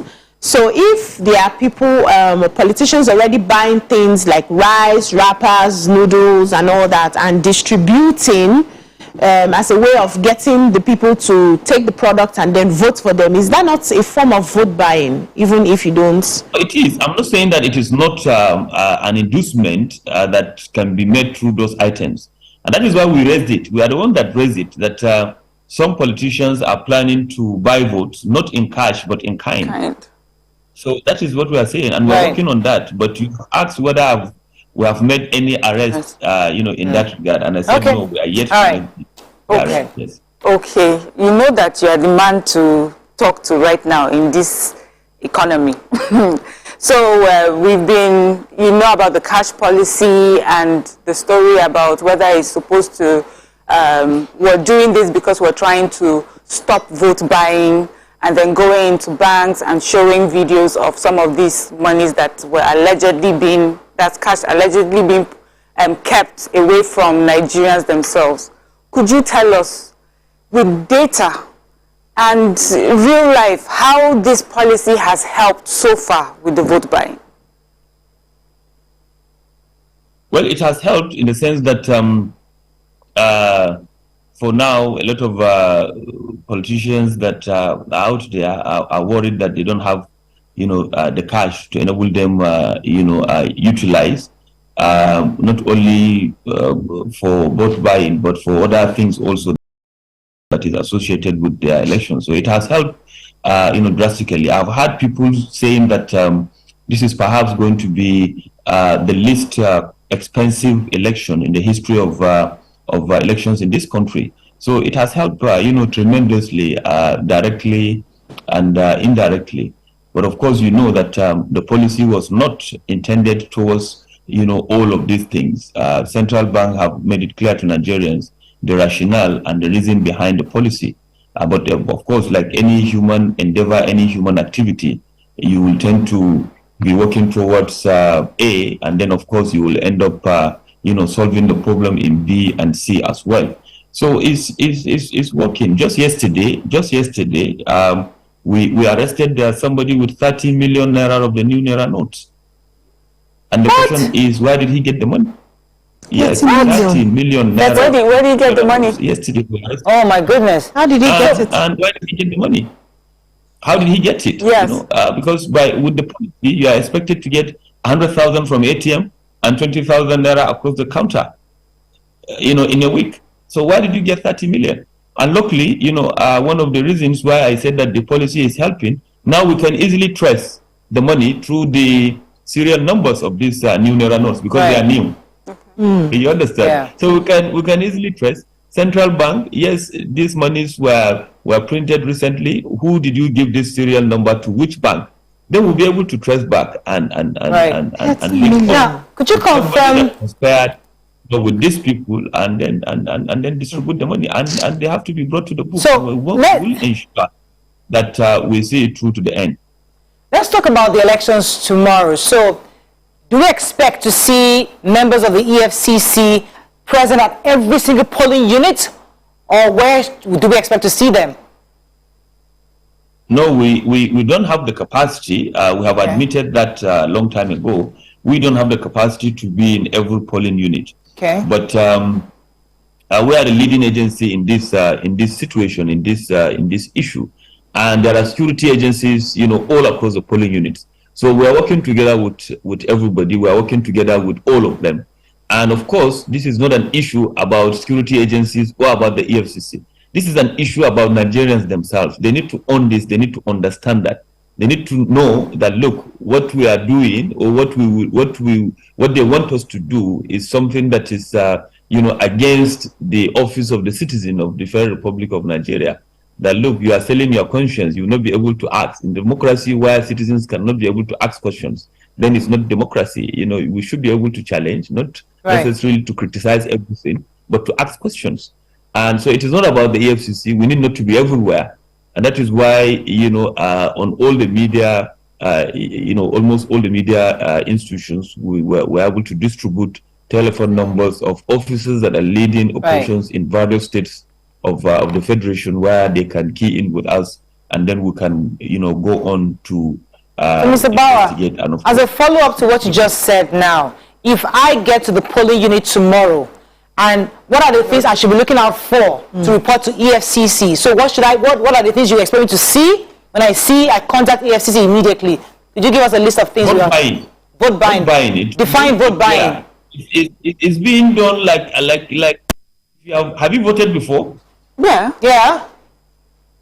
If you have been to any polling unit, it will be clear to you. It will be crystal clear to you. If somebody somewhere is buying vote, they normally come to the polling unit, with cash, or they can hide, some 1 or 2 block, from the polling unit to lure voters, and voters will know, information will fly out that so person is by the corner there, and once you reach there, he will be able to tell you what he wants you to do, and then he will be able to share the money with you or share the item with you. So it is going to be very clear, and that is those are the situations where we want Nigerians to contact us for, and to contact any security agency that is nearer to them. Okay, sir. What advice or what assurance will you give to Nigerians that the EFCC is working for them tomorrow? What assurance? We have given the assurances. We're a government agency that is being paid. That is our responsibility. Everybody have said it time and time again that EFCC is effective in whatever thing that we are doing, and that is the assurance. They believe we are Nigerians. We are not aliens. We are not angels that came from heaven. We are Nigerians. We want a better country, and it is our responsibility to do that, and we are determined to do that. And the government has given us all the support for us to do that, and we have done it before. In recent times, of course, you are aware that we were in Ekiti, we were in Oshun, and everybody felt that the EFCC has done something. So that is the assurances that, look, the Nigerians should understand that it is for them and it is for all of us, for the betterment of our dear country. The labor of our heroes past shall never be in vain for us to build this country going forward. Okay, just to take you a little away from general elections, we've been hearing orders of your arrest here and there. What's happening? Why is everybody wanting you in prison? Could you explain to us? Corruption fighting back. Okay. There is nothing. It's only 2 instances. People are trying to make an issue out of it.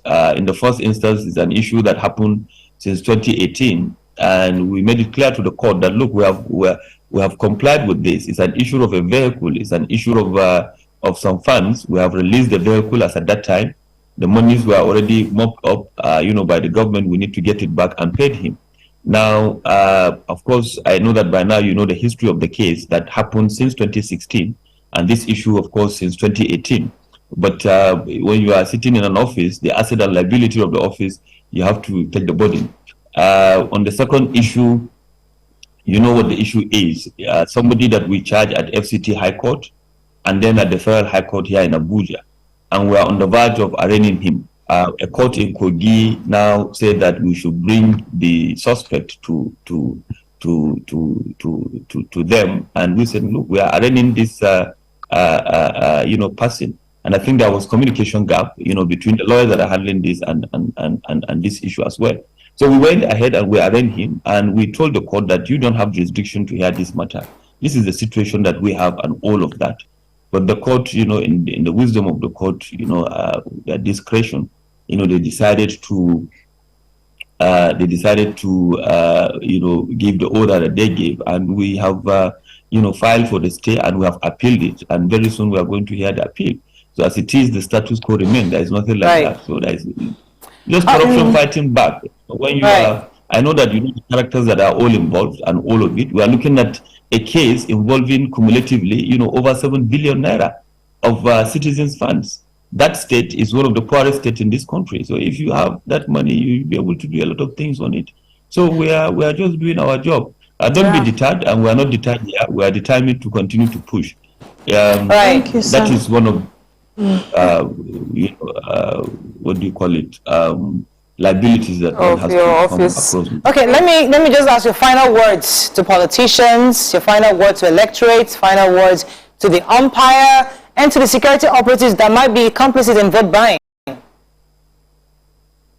Well, a lot have been said. I think we as citizens of this country know that we are on the verge of making history tomorrow. So it is all by us, going out there to peacefully vote for the candidate of our choice, somebody that has, proven to us that, he can do or she can do, what she promised. And the country is ours. We need not to result into violence. We need not to sell our conscience by the issue of, selling our votes. We should be able to be calm and cast our vote. And of course, Nigeria is going to be all better for it. As I said, our concern is for us to see that Nigerians have elected, political office holders with proven integrity, people that can uphold the issues of transparency, accountability, and good governance. And that is what the EFCC wants to see for our dear country, Nigeria. And I know that a lot of Nigerians have prayed.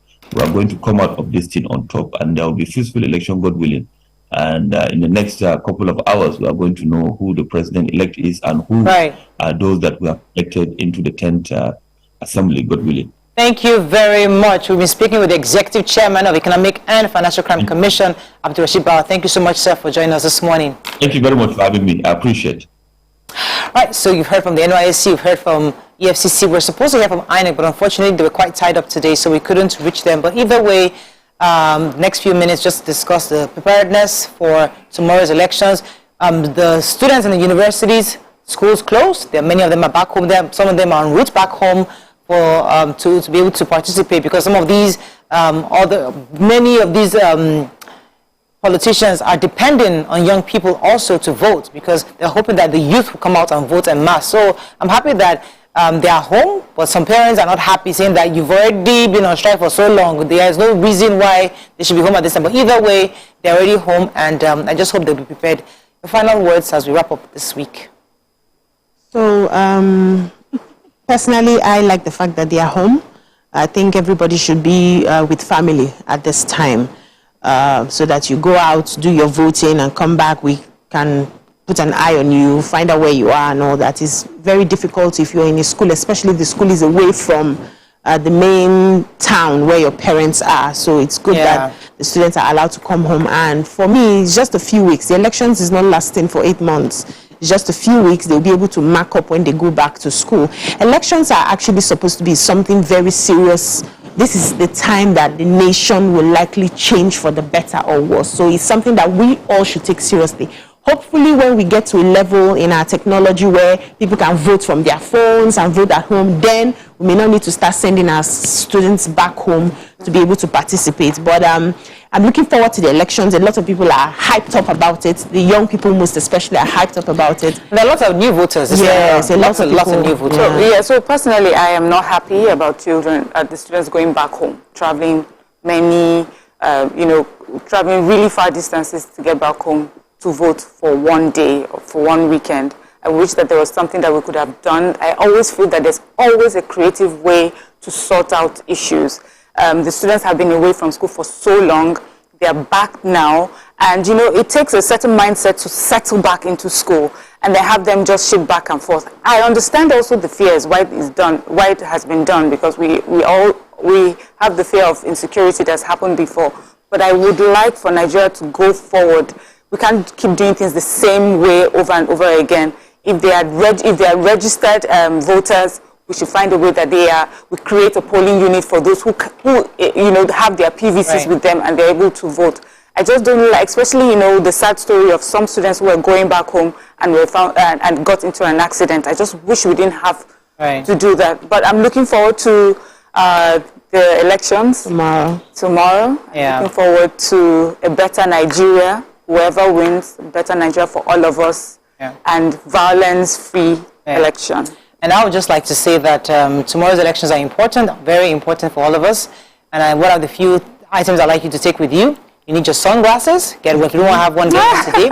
You need a hat, face cap, where you can get an umbrella, it's good for you. A backpack, you can have your power bank, just in case, because you need your phone to record and whatever you see in things. Get all the numbers, the EFCC numbers, the police numbers, the joint, whatever, they're everywhere. Just go online, Google it. Get all the numbers so you have them at your fingertips, and you've actually also save them on your phone. Today, Friday, try to go to your polling unit now, today, and go and see the place, at least to be sure. So you can measure yourself how long you have to walk to get there. So there are little things you need to do. Go there today, get a bottle of water with you, get a backpack, your water, some snacks. I would also add a foldable chair. You want to get a foldable chair so that you can, because the lines are long, so you can get a foldable chair. Buy one of those things that you can just fold up together. You can sit down in the line. You don't have to stand. Are we going for camping? No, it's a camp because you're going to be walking. So I'm getting a foldable chair. I want one. Yeah, I'll go and look. I'll get a foldable chair that you can just put on the back. Get your water, get your power bank, get your phones, get your 2 phones, get, what else did I say? Your sunglasses, your cars, sunscreen, really important. So we are going there. And put some snack. And those of you that are barbecuing, please let them make sure the barbecue come quickly. The DJ ready. After your voting, after you finish voting now, DJ can come out and now all wait. And don't forget, please wait. We should wait. Guard your vote. Yes. Don't just vote and waka. Stay. Make sure that you are there. The everything is done. That even you know the result from your polling unit. Please, it's very important because these are the things will be used whenever there are any election tribunals. These are the evidences you will gather. So please make sure you guard your vote and be safe. That's all we can take. Wear your trainers, please. Yeah, don't take heels there. Wear your sneakers. It's really important. I mean, have a great weekend. By God's special grace, we'll see you Monday. Have a great weekend. Bye for now.